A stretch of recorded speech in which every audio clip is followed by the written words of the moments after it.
पांडव जीवित लौट के आए, जनमानस के चित हर्षाए। भीष्म राज्य आधा कर देना, भाग दो बंटवारा कीना। यह बंटवारा उचित न भाई, दुर्योधन आपत्ति जताई। हुई जलन तभी से बैर क्रोध की खान थी। हम कथा सुनाते अरहत जैन पुराण की। ये महाभारत है पांडव पांच महान की। ये महाभारत है पांडव पांच महान की।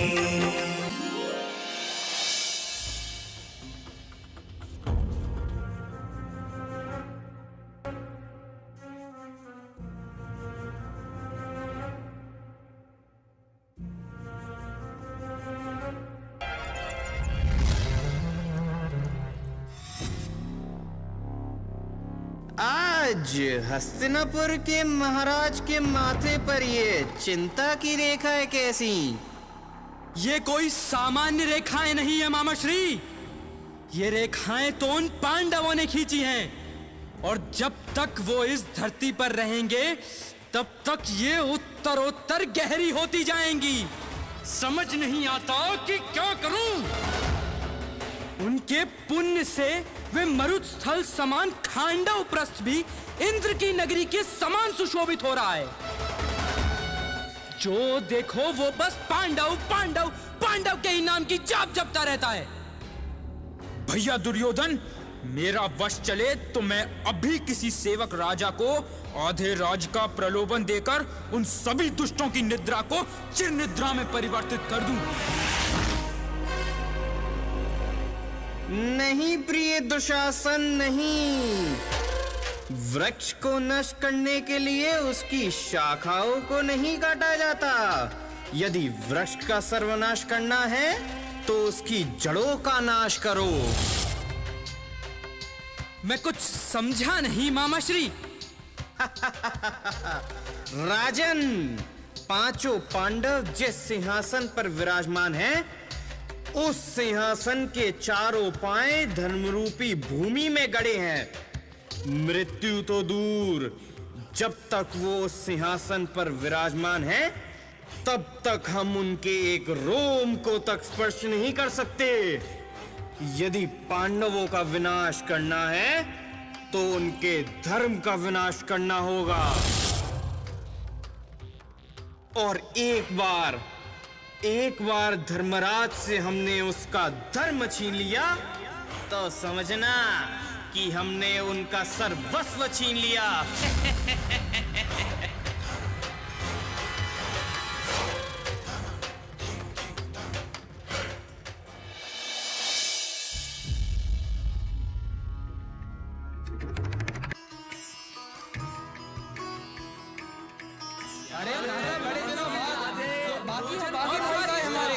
तुम्हें याद है एक बार हम पेड़ के नीचे बैठे थे, आम खा रहे थे,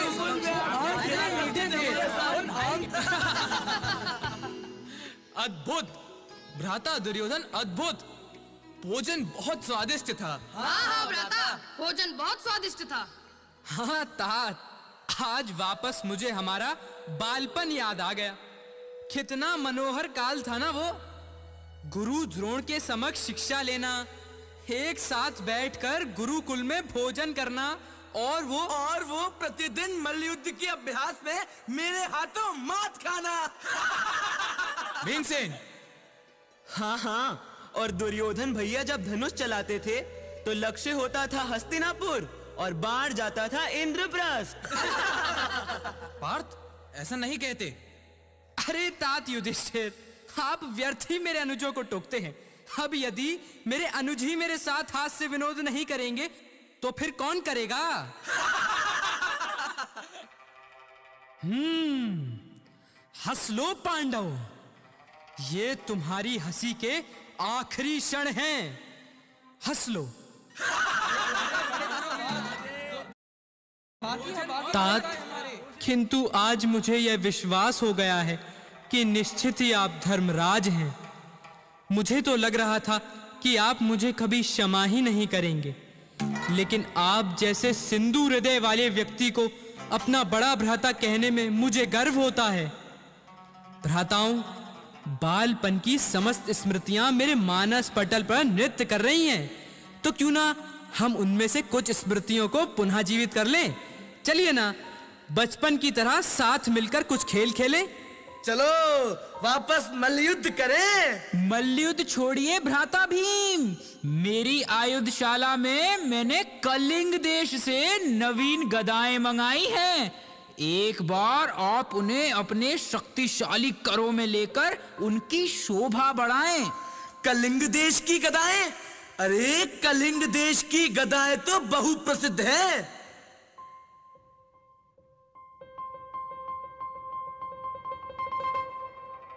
अभी तो खेल प्रारंभ ही नहीं हुआ और सफलता की किरणें दिखने लगी हैं।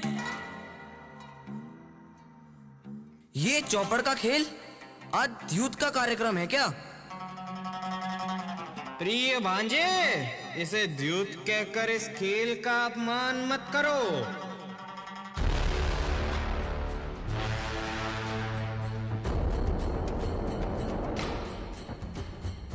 ये खेल तो संसार का दर्पण है।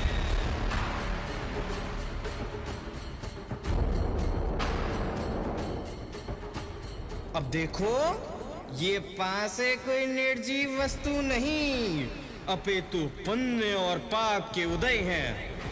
जैसे पुण्य उदय से अधिक किसी को कुछ नहीं मिलता, उसी प्रकार इस खेल में इन पासों पर जितने अंक आएंगे उतने ही आगे मोहरे बढ़ पाएंगे। ये मोहरे मोहरे नहीं, अपितु प्राप्त संयोग है। जो पासों के आधार से चलते हैं, अर्थात पुण्य उदय के आधार से चलते हैं, कभी ये संयोग जैसे कि तुम्हारा मुकुट, तुम्हारे रत्न, तुम्हारे धन, तुम्हारा धन्य गोधन, केयूर, कुंडल,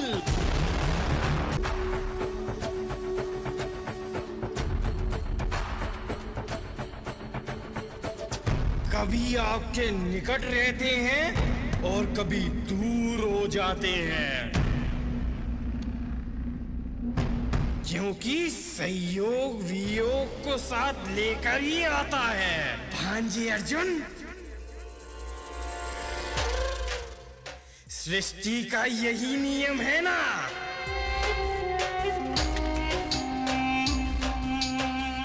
तो देखो, खेल का नियम अत्यंत सरल है।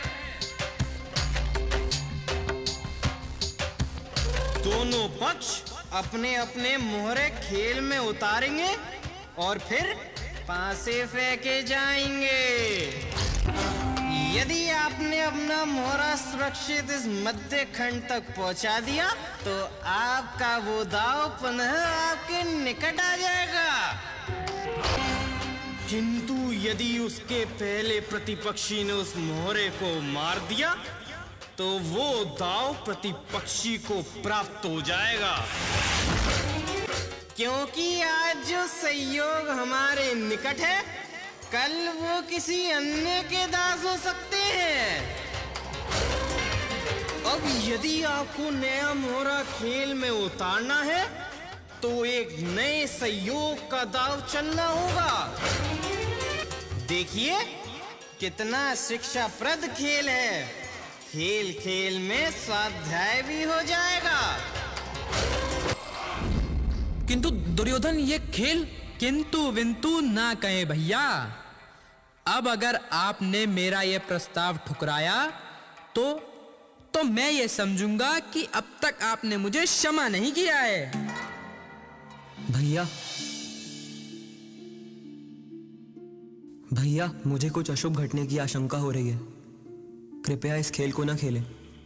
पार्थ, प्रथम बार तो दुर्योधन आदित्य ने हमें इतने प्रेम से आमंत्रित किया है। अब क्या ऐसे किसी के प्रेम को ठुकराना उचित है? और ये मात्र छोटा सा खेल ही तो है। कौरव पांडव मैत्री का ये सुअवसर हमें गंवाना नहीं चाहिए। भ्राता युधिष्ठिर। हाँ भ्राता दुर्योधन, हाँ, तुम्हारा इतना ही मन है तो कुछ देर खेल लेते हैं।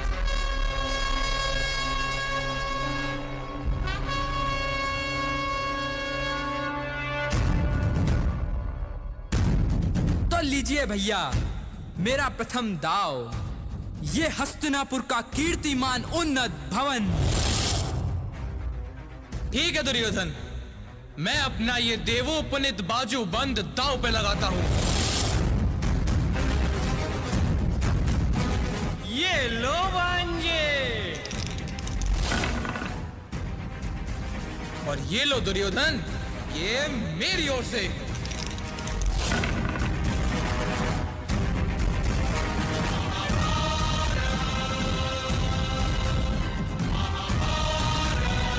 ये लो अगला दाव। और ये वाला मेरी ओर से।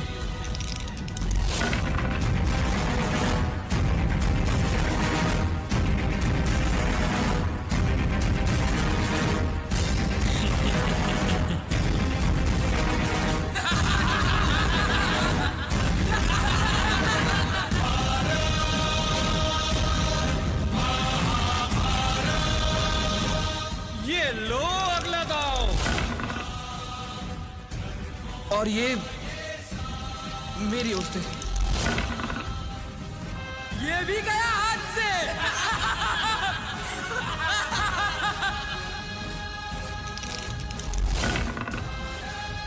पांडव तो अपना सब कुछ हार रहे हैं। ये लो अगला दाव। और ये वाला मेरी ओर से। अरे पांडव तो अपना राज्य भी हार गए।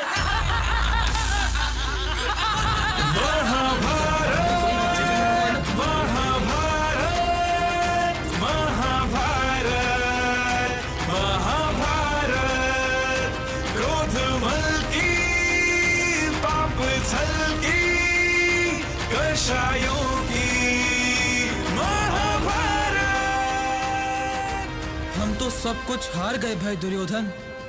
खेल समाप्त करें। सब कुछ? अभी तो आपकी सर्वोत्कृष्ट निधि शेष है धर्मराज। अपने धीर वीर गंभीर भाइयों और स्वयं को भूल गए क्या?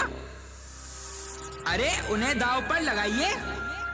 और वैसे भी यदि आप यह दांव जीत गए तो आपकी सारी हारी हुई संपत्ति आपको वापस मिल जाएगी। खेल है भैया, खेल कभी भी कैसा भी मोड़ ले सकता है।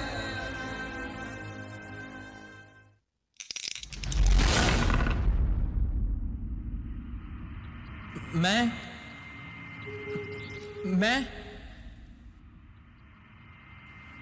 स्वयं को व अपने भाइयों को दांव पे लगाता हूं।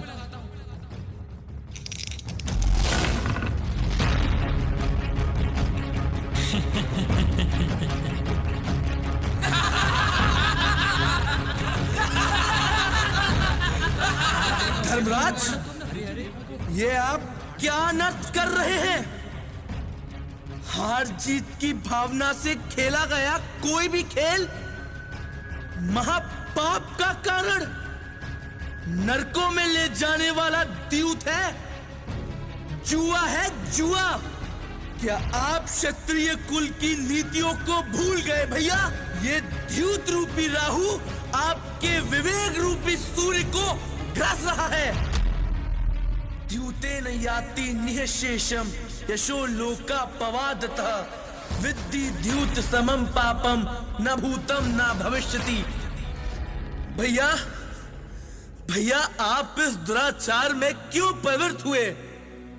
भ्राता भीम, मैं तो केवल दुर्योधन के आग्रह करने पर। आग्रह? कैसा आग्रह भैया? क्या किसी के अति आग्रह पर पापों के कलंक से दूषित होना उचित है?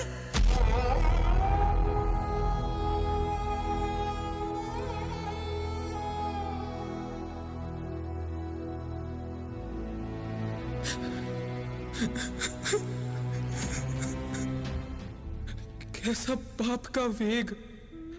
संपूर्ण जीवन जिन पापों के दलदल से सावधानी पूर्वक बचकर निकला, आज सीधा उसी पाप मल में स्नान कर लिया। धन, धान्य, कुंडल और मुकुट हारने का कोई संताप नहीं, किंतु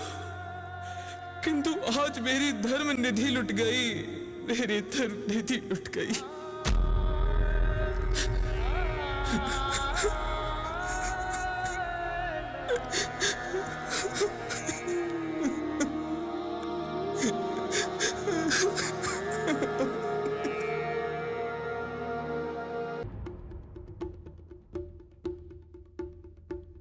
हे धर्मपुत्र, मेरे मुख से ये दुर्योधन महाराज कहते हैं कि पांडवों को 12 वर्ष का वनवास करना होगा और उसके उपरांत 1 वर्ष तक अज्ञातवास करना होगा। यदि अज्ञातवास के दौरान पांडवों को पहचान लिया जाता है तो पुनः 12 वर्ष वनवास में व्यतीत करने होंगे।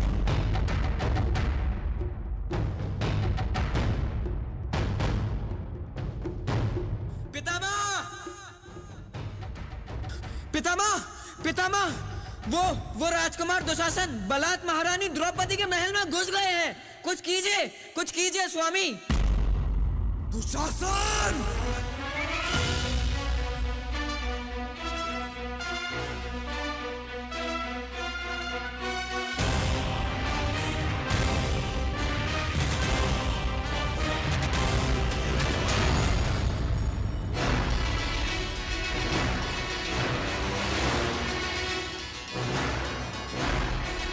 अमावस की रात्रि में भिगोए हुए इन केशों को खुले ही रहने दो सुंदरी।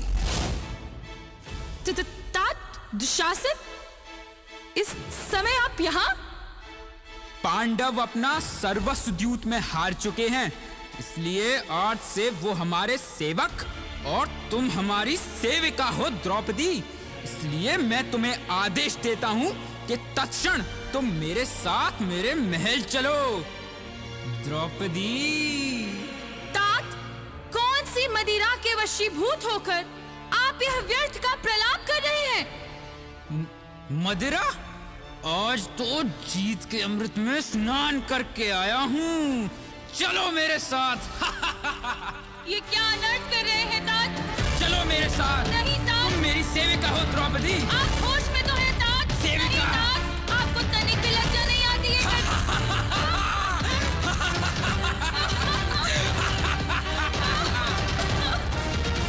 दुशासन! लंपट दुशासन!